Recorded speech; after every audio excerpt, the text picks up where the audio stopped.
On BioTrek, we have 3 downwind cells.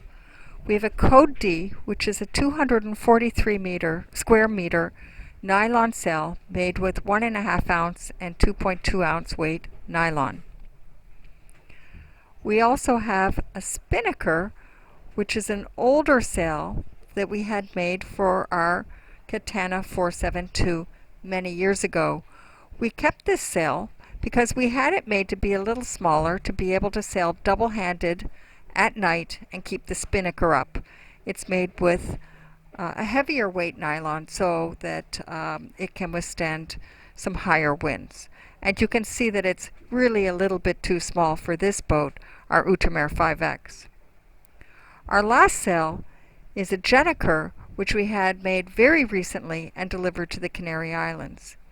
This is made with a material called Stormlight, 2.2 ounces, and it's slightly smaller than the Code D, being 227 square meters compared to the 243 square meters of the Code D. Because of its black color, it actually looked a little bigger to me, and we really do like this cell, and we've used it since we left Canary Islands to cross the Atlantic. All 3 cells have their tack point at the tip of the crossbeam. The Code D and the Gennaker are furling cells and are furled on the continuous roller system, whereas the Spinnaker is in a Spinnaker sack, which is raised when the cell goes up. In episode 16, we discussed some modifications to the tack point of the Code D to allow BioTrek to go further downwind with this large sail. Code D to weather doesn't work. So we have to re-engineer this one. Think about it for a while. Why doesn't it work? Because it's pulling all wrong. You know, it's just not pulling on those 3-to-1 fitting here and at the base of the back north. And the 2 arms are just not putting right. So we've got to rethink this process. The idea is good to be able to bring it up to weather like the Spinnaker, but this has to be rethought. Why not just put up the Spinnaker? Just what? Put up the Spinnaker. The Spinnaker we have is like half the size. We want size right now because the wind is too light. Hey Jean-Pierre, so we were just talking that you haven't solved the problem with the Code D, so tell me how you're going to solve it and I'll put some subtitles. Oui, on a trouvé la solution, mais pour ça il faut affaler le spi, sinon ça nous oblige à aller à l'avant du bateau complètement, et c'est un petit peu dangereux. Donc on attendra d'affaler le spi pour faire la solution en place, pour mettre la solution en place. Ok, merci.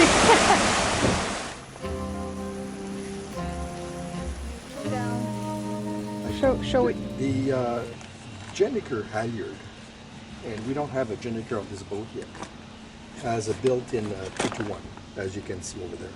This is a 2-to-1 here. And we're not using the 2-to-1 or the Gennaker right now.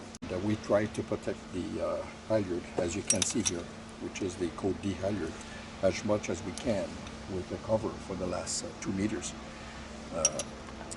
But still, we end up having chafe, especially with a rotating mass and the top pulleys.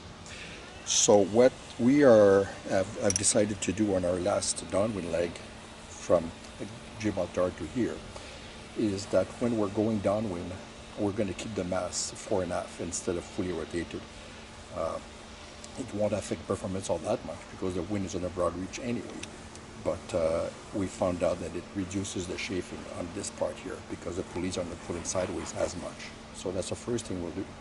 And the second thing we'll do is a technique that we use in BioTrek 1, which is put the second halyard up on the swivel here, up here. So only, of course, you know, if it's for a short time, we're not going to worry about it. But if it's going to be overnight, we'll put this second halyard here, up here, on the same shackle holding the swivel for the Code D. And this one will keep loose. It's a couple of feet lower, about 3 feet lower than the masthead, the pulling point. But it's on a broad reach. We don't have that much tension on the forestick anyway. And having it with a safety, which is pulling from about 3 feet lower on the mast, is not going to matter that much. And but there again, it's only for safety. So the load will still be carried by this big halyard.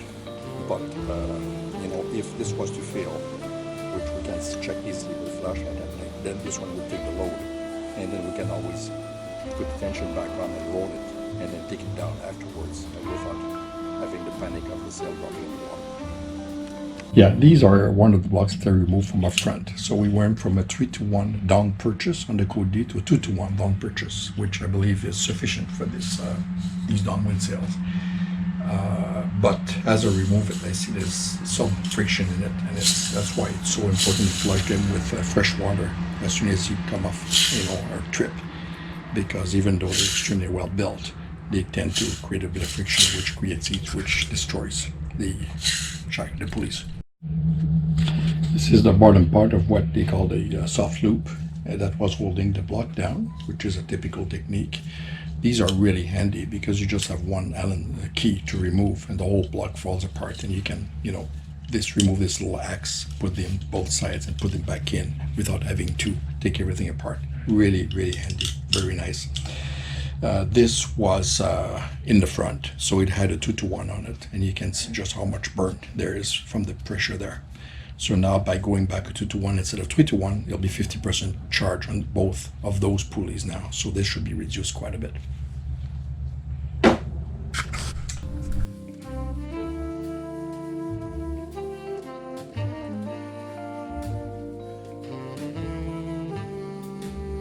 The front hook up here used to have a 2-to-1 here. The pulley up and then back down, and then up here to the pulley and then back towards the winch.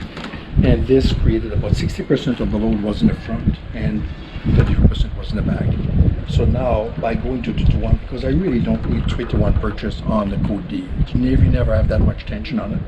If it was a Gennaker, it's different, but with the Code D, a Spinnaker like a cylindrical Spinnaker, you know, 2-to-1 is sufficient.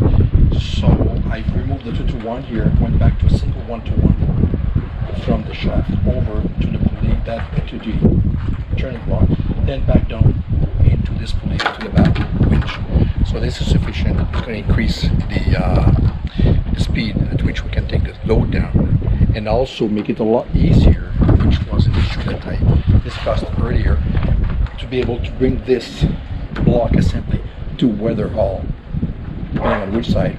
If you're going broad downwind and you want to go in the range of about 150 to 160 degrees.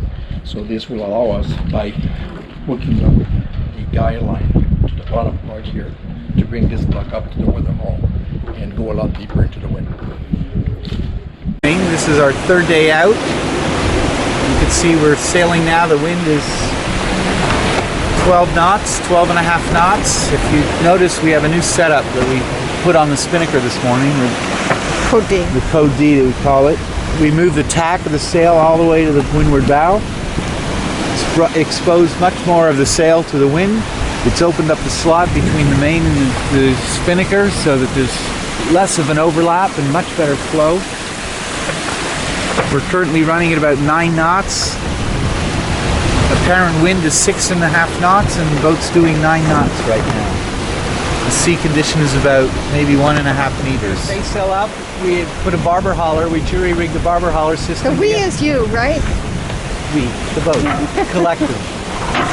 Put a barber hauler system, get proper twist in the staysail, matching it with the Spinnaker, the Code D that we have, or Code 0, or whatever you want to call it. It's added an extra 1/4 knot, 1/2 knot to our speed. It's giving us the ability to sail nice and deep right now.